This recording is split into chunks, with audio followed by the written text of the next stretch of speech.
I'm gonna say to Paulo Cruzada, Gino Sejo, and Jima Cazandil, and including Sangkay Janjan, ha. Please, all of you, do not bully Mang Rodelio Daguman, and also, who's that? That guy?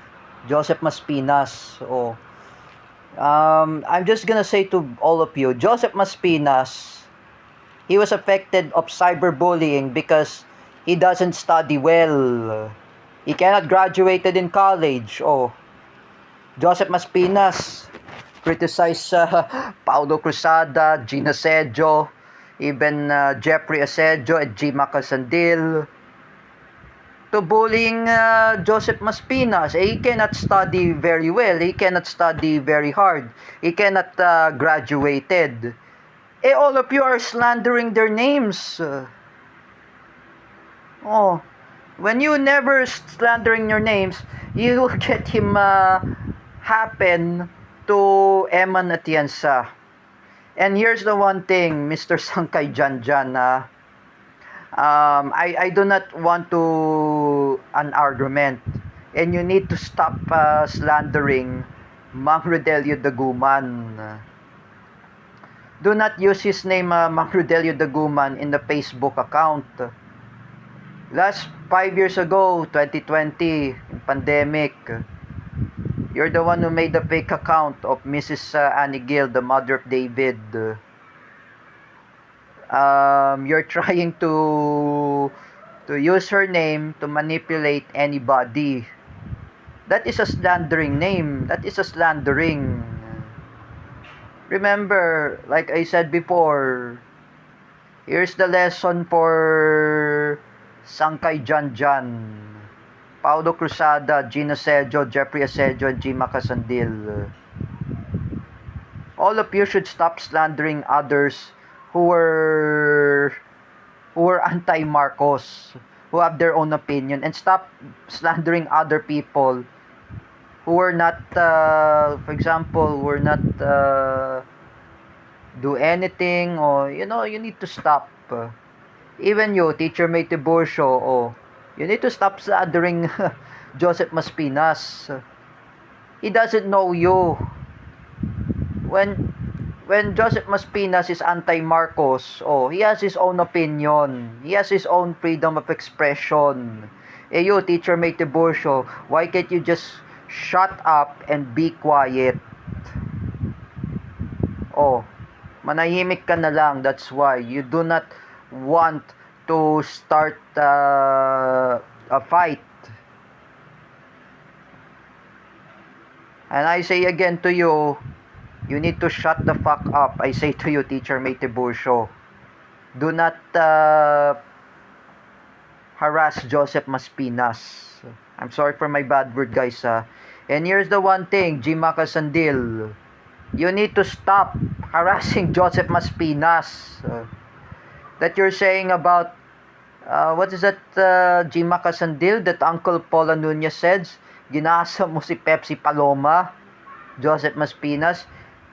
Joseph Maspinas is not really born in 1980s. He and J. Rick Silva. The rape of Pepsi Paloma was involved there is Tito Soto, not Joseph Maspinas. That is a slandering. I know, I was victim of slandering by John Dan Ramirez. I mentioned by Terra Francisco. John Dan Ramirez slandering my name.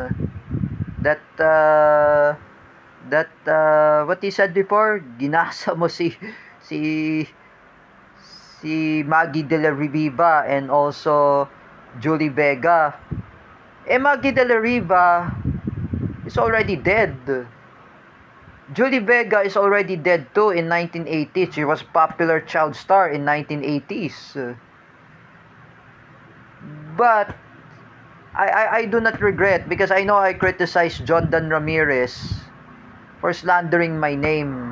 It's not really good to slandering my good name. I know slandering is not good. John Dan Ramirez slandering my name. that he made the fake account of Prince Gans. That was a student in Pisay. I met him in last 2019 when he was there.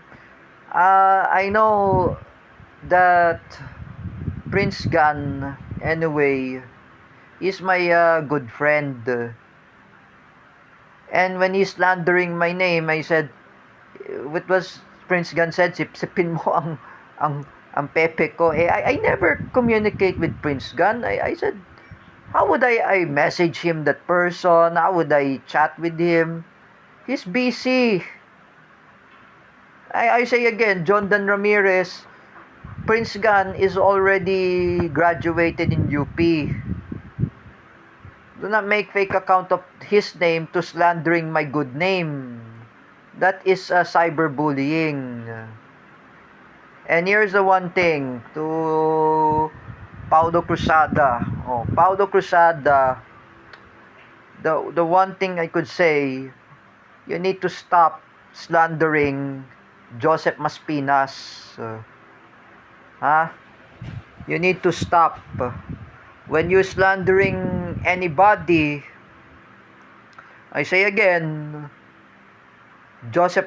I say again, Paulo Cruzada, Joseph Maspinas cannot